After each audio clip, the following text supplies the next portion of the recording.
Good evening, students. This video is made for PT1 exam of Social Science. It is a sample paper for class 7. तो इसको paper ना समझें, यह एक सिर्फ सैम्पल पेपर है जो यह बताने के लिए बनाया गया है कि आपका कैसा पेपर डिजाइन होके आएगा, या फिर ये कहें कि आपका जो ब्लूप्रिंट है वो कैसा रहेगा। इस उद्देश्य से, इस एम के साथ इस पेपर को बनाया गया है। इसमें जो क्वेश्चन डिस्कस किए जाएंगे वो इम्पोर्टेंट क्वेश्चन है, पर वही सारे क्वेश्चन आपके एग्जाम में आ जाएंगे ऐसा पॉसिबल नहीं है। तो इसको सिर्फ एक सैम्पल पेपर की तरह पढ़ना है। और हाँ, जो आपका पेपर तैयार है, पेपर डिजाइन किया गया है, वो सेम एज इट इज़ इसी पैटर्न में मिलेगा। मतलब जैसे इसमें ऑब्जेक्टिव हैं या जो भी चीज़ें हैं वही चीज़ें आपको देखने को मिलेंगी। तो हम बिना टाइम वेस्ट किए फर्स्ट क्वेश्चन के साथ चलते हैं। फर्स्ट क्वेश्चन में आपको 10 वन वर्ड या ऑब्जेक्टिव टाइप्स आपको क्वेश्चंस मिलेंगे। इसमें पहला क्वेश्चन जैसे आपको दिया गया है कि which state is famous for the Sundarban mangrove forest and royal Bengal tiger. तो जो सुंदरवन मैंग्रोव फॉरेस्ट है जो ब्रह्मपुत्रा और गंगा नदी के डेल्टा के पास है, वो कहाँ पे लोकेटेड है? तो वो हमारे वेस्ट बंगाल में लोकेटेड है, ये हमने पढ़ा है। The great India desert lies in which state. जो हमारा ग्रेट इंडियन डिजर्ट है वो कहाँ पे है? तो आप सब जानते होंगे कि हमारे राजस्थान वाले एरिया में हमारा थार डेजर्ट पाया जाता है। तो उसका राइट आंसर क्या होगा? राजस्थान। ये थोड़ा गुजरात में भी आता है, पर आपको मेनली वाला ही याद रखना है। जो मेनली आपका पाया जाता है वो कहाँ पाया जाता है? तो राजस्थान में। तो सेकंड का आंसर आपका हो जाएगा राजस्थान। देखो, इसमें ऐसे भी आपको मिलेंगे एक दो क्वेश्चन जो पूछे जाएंगे किससे? तो जो आपके पूछे जाएंगे या तो ट्रू फॉल्स पूछे जाएंगे, या आपको ऐसे फिल इन द ब्लैंक्स पूछे जाएंगे। तो ऐसे भी क्वेश्चन आ सकते हैं। तो एक फिल इन द ब्लैंक्स मैंने इसमें ऐड किया है। The variety of plants, animals and microgradients में found in the particular known age. जो हमारा प्लांट्स हैं, एनिमल्स हैं, और ये जिस रीजन में पाए जाते हैं तो उसको हम कलेक्टिवली क्या बोलते हैं? तो उसको हम क्या बोलते हैं कलेक्टिवली? बायोडाइवर्सिटी। क्या बोलते हैं? बायोडाइवर्सिटी। तो ये आपको याद रखना है। एक फिल इन द ब्लैंक्स आपके एग्जाम में देखने को मिलेगा। Biodiversity help in maintaining ecological balance, true और फॉल्स। इसके आगे लिखा नहीं, आपको बताना ये ट्रू है या फॉल्स है। ऐसा क्वेश्चन भी आपको देखने को मिलेगा। तो जो बायोडाइवर्सिटी है, क्या ये हेल्प करती है हमारे इकोसिस्टम में? तो बिल्कुल करती है, क्योंकि बायोडाइवर्सिटी में क्या होती है? सैनिचुरीज होती हैं, आपके नेशनल पार्क्स होते हैं। ये सब किस में हेल्प करते हैं? इकोलॉजी सिस्टम को बैलेंस करने में। नेक्स्ट क्वेश्चन है, the term flora refers to. Flora, fauna and flora आप सबने पढ़ा होगा, फोना एंड फ्लोरा। तो फ्लोरा किसको रिफर करता है? तो हमारे प्लांट्स को। किसको करता है? Plant species. जितनी भी टोटल कलेक्टिवली प्लांट्स हैं उनको किससे रिप्रेजेंट करते हैं? फ्लोरा से। और एनिमल्स को फोना से। एक क्वेश्चन आपको एजर्सन और रीजन वाला जरूर मिलेगा, एक ये देखने को जरूर मिलेगा। इसमें आपको दोनों पढ़ने हैं कि दोनों सही है या नहीं है, ट्रू है या नहीं है, और है तो उसका रीजन फर्स्ट है या नहीं। इसको देखो, समझते हैं। National park and wildlife sanctuaries play a major role in preserving biodiversity. तो हमारे नेशनल पार्क्स हुए, वाइल्ड लाइफ हुई, ये क्या करते हैं? एक मेजर रोल करते हैं। किसको? किसके लिए? बायोडाइवर्सिटी के लिए। These area are protected and hunting is strictly prohibited there. तो यहाँ पे जो आपके एरिया है उसको क्या कर सकते हैं? प्रोटेक्ट किया जाता है। कौन प्रोटेक्ट करता है? तो गवर्नमेंट। जितनी भी नेशनल पार्क हैं यहाँ पे, जो हमारे नॉर्मल पीपल हैं या आम आदमी हैं उनको एंट्रेंस अलाउ नहीं होता। ये यहाँ पे खाली छोड़ दी जाती है, इसको प्रोटेक्ट करते हैं। किसके लिए छोड़ दी जाती है? तो एनिमल्स के लिए। इसमें सिर्फ एनिमल्स और पेड़ पौधे ही रहते हैं। जो आम आदमी है उनका आना जाना यहाँ पे बंद कर दिया जाता है। तो ये दोनों बातें सही हैं, बिल्कुल ये दोनों बातें सही हैं। अब दोनों बातें सही हैं तो देखिए, फॉल्स वाला हट गया, फॉल्स वाला हट गया। अब देखिए, both A R and true, both A R and true दोनों में दिया है। पर क्या ये सेकेंड वाला फर्स्ट वाले को सेटिस्फाई करता है? तो बिल्कुल यहाँ पे इसको सेटिस्फाई कर रहा है। तो मतलब ए एंड आर ट्रू तो हैं, पर R is the correct explanation of A भी है। तो इसका राइट आंसर क्या होगा? ए। मान लो दोनों चीज़ें ट्रू तो हैं पर दोनों का बीच में कोई कनेक्शन नहीं है, तो ये कौन सा सही होता है? फिर उस कंडीशन में हम बी के साथ जाते। तो यहाँ पे कौन सा सही है? ए। नेक्स्ट क्वेश्चन है आपका, ये आपके new beginning of cities and state वाले चैप्टर से है। द सोर्स ऑफ 16 महाजनपदाज इज। जो हमारे 16 महाजनपदाज हैं जिनका हमें जिक्र मिलता है वो कहाँ पे मिलता है? रामायण में, अंगुत्तरा निकाय में, भगवत गीता में, या किसी में नहीं। तो याद रखना है इसका किस में मिलता है हमें? अंगुत्तरा निकाय, जो कि एक कैसा है? बुद्धिस्ट टेक्स्ट है। कैसा है? बुद्धिस्ट टेक्स्ट है। इसके अलावा एक और है भगवती सूत्र, जो कि जैन का टेक्स्ट है, भगवती सूत्र। भगवत गीता नहीं, भगवती सूत्र, इसमें ये जैनों का है, इसमें भी इन 16 महाजनपद के बारे में मिलता है। तो हमारा यहाँ पे राइट आंसर क्या होने वाला है, अंगुत्तर निकाय। नेक्स्ट पढ़िए, द कैपिटल ऑफ मल्लवाज। कैपिटल क्या है, मल्ल की सारी कैपिटल मैंने 16 की 16 लिखा रखी है, तो इसकी क्या होगी, कुशीनारा। नेक्स्ट देखो, Himalaya is mainly divided into 2 part, 3 part, 6 part and 1 part. तो आपको पढ़ा रखा है कि हमारा जो मेनली कितने पार्ट में है, 3 पार्ट में। कौन कौन से हैं, तो हिमाद्री, हिमाचल और लास्ट जो आपका बचता है वो है शिवालिक। इन 3 पार्ट में मेजरली हमने डिवाइड कर रखा है हिमालय को। नेक्स्ट क्वेश्चन है, विच डिग्री या how many degree channel separated Andaman and Nicobar. जो आपका कार निकोबार है, आपका लिटिल अंडमान है, लिटिल अंडमान एंड कार निकोबार, इन दोनों को जो सेपरेट करता है वो है 10 डिग्री चैनल, 10 डिग्री चैनल। तो इसका राइट आंसर क्या हो जाएगा, सी, 10 डिग्री चैनल। तो ये आपके 10 ऑब्जेक्टिव क्वेश्चन थे, जिसमें एक ट्रू फॉल्स भी मिलेगा, एक एडजर्सन रीजन भी मिलेगा, एक फिल इन द ब्लैंक्स भी मिलेगा। इसके बाद आपके आएंगे रिटन वाले क्वेश्चन, जो कि आपको 4 क्वेश्चन मिलेंगे। इसमें पहले क्वेश्चन पे चलते हैं, why are the Gangetic plains area density populated. जो हमारा गंगा का प्लेन एरिया, मतलब मेनली हम यहाँ पे जिक्र करने वाले हैं यूपी बिहार का, ये सबसे ज़्यादा पॉपुलेशन यूपी बिहार में ही क्यों पाई जाती है। आपने देखा होगा यूपी में सबसे ज़्यादा पॉपुलेशन है, उसके बाद बिहार में भी। इसका मेन रीज़न यही है कि यहाँ के क्या मिलता है, यहाँ पे तो प्लेन मिलता है गंगा का। तो गंगा जो प्लेन बनाती है, इसका रीज़न क्या है, तो जब गंगा हिमालय से निकल के आती है तो अपने साथ सेडिमेंट्स लाती है, और ये सारे सेडिमेंट्स जब प्लेन में आती है, स्पीड स्लो हो जाती है, तो इन सेडिमेंट्स को यहीं पे छोड़ देती है, और यही सेडिमेंट्स ज़मीन के लिए, वहाँ की सॉइल के लिए फर्टाइल कर देते हैं। तो वहाँ की सॉइल को क्या कर देते हैं, ये फर्टाइल कर देते हैं, और फर्टाइल सॉइल होगी तो वहाँ एग्रीकल्चर अच्छा होगा।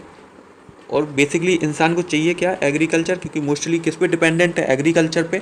तो यहाँ की ज़मीन फर्टाइल होती है, फर्टाइल सॉइल पाई जाती है, इसलिए यहाँ पे लोग रहना पसंद करते हैं, इसलिए यहाँ की जो पॉपुलेशन है आपको हाई मिलेगी। इसके अलावा और भी रीजन है, जैसे कंस्ट्रक्शंस आप माउंटेन्स या प्लेटूज पे करना ईजिली नहीं होता, प्लेन्स पे आप किसी भी फैक्ट्री को लगाना हो, रोड का कंस्ट्रक्शन करना हो, बिल्डिंग बनानी हो, ईजिली बना लेते हो। तो ये कुछ रीजन है जिस वजह से यहाँ पे हमेशा पॉपुलेशन पाई जाती है। नेक्स्ट क्वेश्चन है, what is the significance of to biodiversity of India. कोई भी आपको 2 लिखनी है, आप लिख सकते हो हिमालय के बारे में, हिमालय के बारे में बता सकते हो, आप डिजर्ट के बारे में बता सकते हो। 2 डिजर्ट हैं हमारे यहाँ, हॉट एंड कोल्ड। हॉट वाला आपका कहाँ का है, तो थार हो गया, और कोल्ड वाला हो गया लद्दाख। इसके अलावा आप और क्या बता सकते हो, तो आप बता सकते हो हमारा पेनिसुलर प्लेटू, पेनिसुलर प्लेटू के बारे में लिख सकते हो, ठीक है। इसके अलावा अभी हाल हमने देखा एक बायोडाइवर्सिटी कौन सी, तो गंगेटिक प्लेन, गंगेटिक प्लेन के बारे में आप लिख सकते हो। इसके अलावा आप आइलैंड्स के बारे में लिख सकते हो, जिसमें हमने पढ़ा है लक्षद्वीप और अंडमान एंड निकोबार। इसकी आप कोई भी सिग्निफिकेंस रख सकते हो, कोई भी 2 सिग्निफिकेंस रख सकते हो। जैसे कि मैं आपको थोड़ा सा बता दूं, जैसे कि थार मरुस्थल के बारे में आप लिख सकते हो, थार डेजर्ट के बारे में, कि यहाँ पे दिन में टेम्परेचर हाई होता है, रात में लो हो जाता है, यहाँ हल्के कपड़े पहने जाते हैं, पानी भरने के लिए बहुत दूर दूर जाना पड़ता है, यहाँ पे वाटर ईजिली अवेलेबल नहीं होता है, ये आप लिख सकते हो। कोल्ड के बारे में भी सेम लिख सकते हो। इसके अलावा आप गंगेटिक प्लेन का भी हाल बताया, डेंसली पॉपुलेटेड होते हैं, सॉइल यहाँ की फर्टाइल होती है। हिमालय के बारे में सभी जानते हैं। आइलैंड्स और अंडमान निकोबार के बारे में भी आप लिख सकते हैं कि चारों तरफ पानी से घिरे हुए होते हैं, और मोस्ट इम्पॉर्टेंट पार्ट है यहाँ की बायोडाइवर्सिटी कैसी है। पेनिनसुलर प्लेटू में आपको वेस्टर्न घाट, ईस्टर्न घाट मिलते हैं, और ये सब सारी चीज़ें आपने पढ़ रखी होंगी, कोई भी 2 आप यहाँ पे लिख सकते हो। नेक्स्ट आपको मिलेगा, suppose you are planning a trip, एक इस टाइप का भी क्वेश्चन आएगा जो आपकी कंटेंटेंसी बेस्ड होगा। Planning a trip across India, you want to visit a place in the hot desert and the cold desert. तो आप सोचिए कि आप कहीं ट्रैवल कर रहे हैं, घूमने निकले हैं, और आपको 2 जगह जाना है, एक तो हॉट डिजर्ट में जाना है, एक कोल्ड। अब हॉट कौन सा है इंडिया में, तो आपको पता है थार है। कोल्ड कौन सा है, तो आपको पता है कि कौन सा है, हमारा लद्दाख है। अब आपको इन दोनों के बारे में लिखना है। इसमें एक और चीज़ पूछी गई है, name one of the state for each reason. अब ईच रीजन का आपको एक स्टेट लिखना है, तो आप हॉट का लिख दोगे राजस्थान, इसके अलावा गुजरात भी है, और भी हरियाणा वाले एरिया में भी है, और इसका आप लिख दोगे लद्दाख। क्या लिख दोगे, लद्दाख, ठीक है। And explain how the geography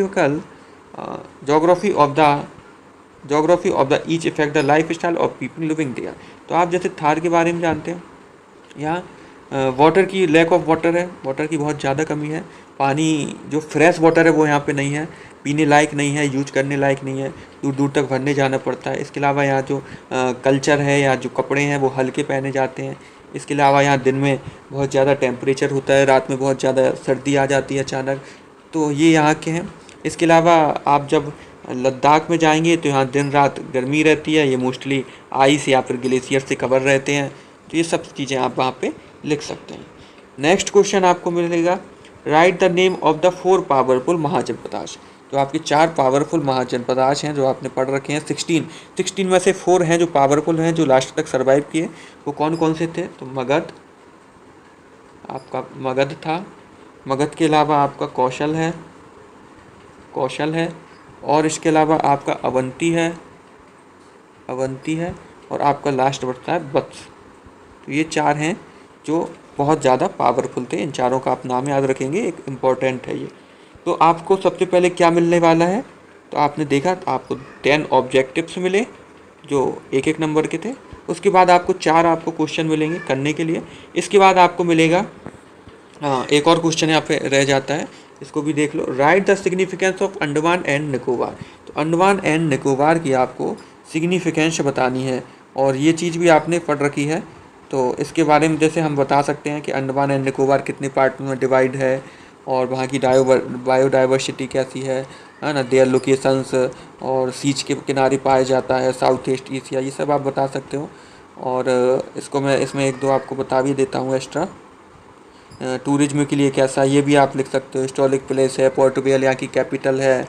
तो ये सब मैंने लिखा रखी हैं आपको, आप वहाँ से पढ़ सकते हो। क्योंकि इस वीडियो को मुझे छोटे से छोटा रखना है, क्योंकि यहाँ पे एक्सप्लेन नहीं करना, ये सिर्फ इस पर्पज़ से बनाई जा रही है कि आपको ये पता चल जाए कि आपका ब्लूप्रिंट या पेपर किस टाइप में आएगा, बस। तो ये आप पढ़ सकते हो, जो भी सिग्निफिकेंस है उसके बारे में आप लिख सकते हो। आगे देखो, आगे आपको एक क्वेश्चन मिलेगा कि मैच द फॉलोइंग वाला क्वेश्चन आपको मिल सकता है। तो या तो मैच द फॉलोइंग मिल सकता है, ट्रू फॉल्स मिलेगा जरूर, या तो मैच द फॉलोइंग या फिर ट्रू फॉल्स मिलेगा। तो इसको भी देख लो। जैसे पहले में दिया ईस्टर्न घाट, तो ईस्टर्न घाट किससे मैच करता है? तो ईस्टर्न घाट एक मैंने पढ़ाया था आपको, डिसकंटिन्यूस माउंटेन है। जो ये आपको मैं फिर से बता देता हूँ, ऐसे ईस्टर्न घाट ऐसे 3 पार्ट में है, 3 पार्ट में। वो जो वेस्टर्न घाट है वो एक ही पार्ट में, और ये दोनों जहाँ मिलते हैं उसको बोलते हैं नीलगिरी। ये दोनों जहाँ मिलते हैं उसको बोलते हैं नीलगिरी।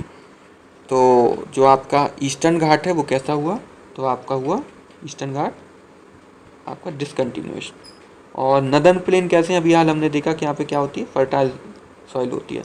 लक्षद्वीप क्या है? तो एक आइलैंड्स है। और वेस्टर्न घाट क्या है? तो डिसकंटिन्यूस माउंटेन है। तो वेस्टर्न घाट है, इसका माउंटेन डिसकंटिन्यूस है, लगातार चलता रहता है।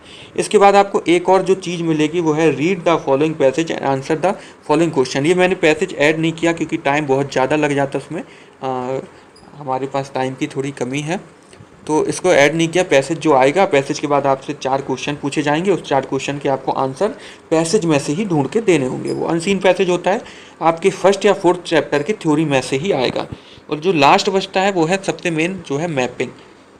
ठीक है, मैपिंग में पहला क्वेश्चन आपको दिया है कि right the mark the one of the state from the third digit. तो थर्ड डिजिट अभी हाल आपने पढ़ा था कि एक स्टेट कहाँ है, राजस्थान। तो आप यहाँ पे मार्क कर सकते हो। मैं इसको पूरा से बना देता हूँ, थोड़ा सा रफली मैप इंडिया का, जिससे आप समझ पाओ।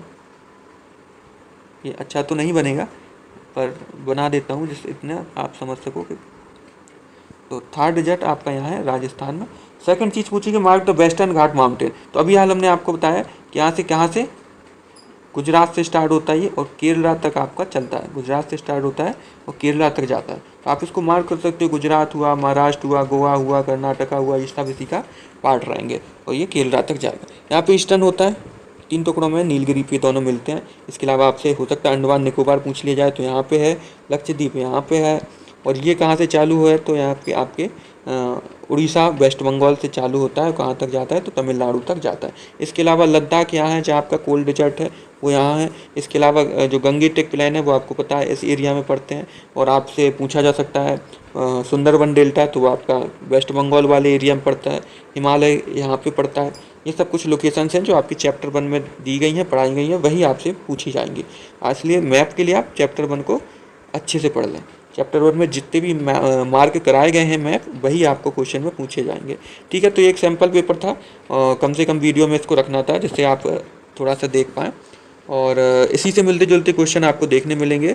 तो सबसे पहले आपको 10 ऑब्जेक्टिव क्वेश्चन मिलने वाले हैं, उसके बाद आपको थ्योरी वाइज वाले क्वेश्चन मिलेंगे 1 2 3 4 5, जो कि 5 क्वेश्चन होंगे 4 नंबर के, यानी 20 नंबर्स के मार्क्स होंगे।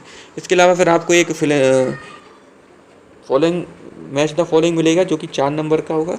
उसके बाद एक और आपको पैसेज मिलेगा अनसीन जो कि 4 नंबर का होगा, और फिर एक आपको मैप मिलेगा जो कि 2 नंबर का होगा। तो ये आपके 14 मार्क्स का सैम्पल पेपर था। एज इट इज़ ऐसा तो नहीं आएगा, पर जो ब्लूप्रिंट है इसका वो एज इट इज़ ऐसा ही आएगा। आपको पेपर में ऐसे ही क्वेश्चन देखने को मिलेंगे, यही क्वेश्चन नहीं मिलेंगे, ऐसे ही, मतलब इसका पैटर्न सेम होगा। तो इसको आप एक बार देख लें, आपको हो सकता है इससे हेल्प मिले। Thank you very much.